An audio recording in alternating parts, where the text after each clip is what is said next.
Un, dos, y un, dos, tres, y...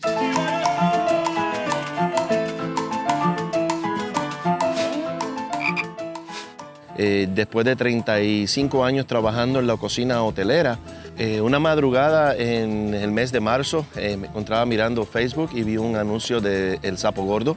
Era una idea que tenía en mente hace muchos años. La familia de One Fat Frog nos llevó de la mano paso a paso desde el primer día. Ellos nos llevaron haciendo desde el primer día los documentos hasta el proceso de licencia. De verdad les recomiendo One Fat Frog desde el día 1. Este es el primero. No acaba de salir y ya estoy pensando en el segundo.